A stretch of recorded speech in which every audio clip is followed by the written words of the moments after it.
తులసి ప్రతి ఇంట్లో ఉండాలి. తులసి యాంటీబయాటిక్. ఉదయాన్నే లేచి స్నానం చేసి తులసికి ప్రదక్షిణం చేసి ఒక గ్లాసు నీళ్లు పోయకుండా ఏ పని చేయకూడదు. ఏ పని ఫలించదు. తులసి కటాక్షం ఉంటేనే మనకు అన్నీ ఫలిస్తాయి. విష్ణుమూర్తి ఆవిడ పాతివ్రత్యానికి మెచ్చి ఆవిడకి ఇచ్చినటువంటి వరం అది. అందుకే రాముడికి తులసి దళాలంటే చాలా ఇష్టం. విష్ణు ఆలయాల్లో ఎక్కువ తులసి దళాలు వాడతారు.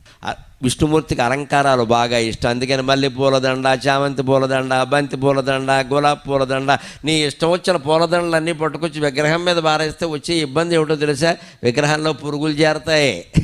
విగ్రహంలో పురుగులు చేరతాయి. పువ్వుల్లో పురుగులు ఉంటాయి కదా, విగ్రహంలో పురుగులు చేరతాయి.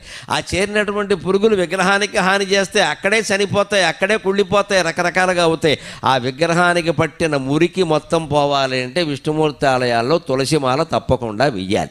అది శాస్త్రీయమైన ఆచారం. హిందూ దేవాలయాల్లో పాటించే ప్రతి ఆచారం శాస్త్రీయం.